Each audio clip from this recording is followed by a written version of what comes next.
எங்களுக்கு வந்து பெரிய மன உளைச்சலாக இருக்குது. எங்களால் இந்த வயலில் இருந்து எங்களால் மீண்டு வர முடியாது. மழை வெள்ளம் வடிய ஆரம்பித்தாலும் வெள்ள நீரில் மூழ்கி கிடக்கும் நெற்பயிர்களை பார்க்கும்போது மனமெல்லாம் புண்ணாகிறது என இந்த விவசாயி கண்ணீர் சிந்தியது காண்போரையும் கலங்க வைக்கிறது. நெல்லை மற்றும் அதன் சுற்றுவட்டார பகுதிகளை புரட்டி எடுத்த கனமழை தற்போது ஒரு வழியாக வடிய ஆரம்பித்துள்ளது. ஆனாலும் ஒரு சில இடங்களில் வெள்ள நீர் வடியாமல் தேங்கி கிடப்பதால் அந்த தண்ணீரிலேயே மக்கள் நடந்து செல்லும் நிலை உருவாகியுள்ளது.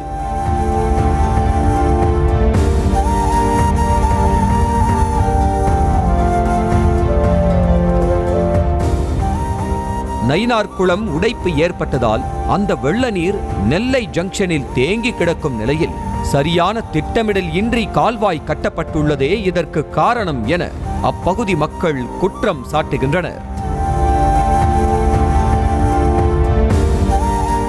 சிவந்திப்பட்டு முத்தூர் சாலையில் உள்ள பாலம் உடைந்து போக்குவரத்து துண்டிக்கப்பட்டுள்ள நிலையில் 24 மணி நேரமும் இடைவிடாமல் பேய் மழை பெய்தும் பிரயோஜனம் இல்லையே.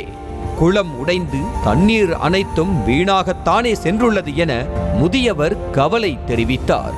கம்ப்ளீட்டாக குளம் ஃபுல்லாகவே நல்லா பெருகி மழை பெஞ்சும் பிரயோஜனம் இல்லாமல் எல்லா குளமும் உடஞ்சி வெள்ளம் போயிடுச்சு. தண்ணி போக முடியாமல் பாலம் சின்னதாயிட்டில் இது பூரா மண்ணு பூரா அரிச்சு பிடிங்கி போயிட்டு. இதேபோல் சிவந்திப்பட்டி கிராமத்தில் சுமார் 1000 ஏக்கரில் பயிரிடப்பட்டிருந்த நெற்பயிர் சேதமானது. குடியன்குளம் நிரம்பி தண்ணீர் பெருவெள்ளமாக மாறி நெற்பயிரை நாசமாக்கி விட்டதே. செலவழித்த பணமும் உழைப்பும் வீணாகியதாக விவசாயிகள் கண்ணீர் வடித்தனர். இப்போ அந்த ஒரு மாத பயிர் எங்களுக்கு போயிட்டதுனால எங்களுக்கு இது வரைக்கும் நாங்கள் உழவு கூலி, இது விதைப்பு, உரம் போட்டிருக்கோம், மருந்து அடிச்சிருக்கோம். இது வந்து எந்த விதமான இது வருமானமே இது வரைக்கும் எங்களால் எடுக்க முடியலை. எங்களுக்கு வந்து பெரிய மன உளைச்சலாக இருக்குது.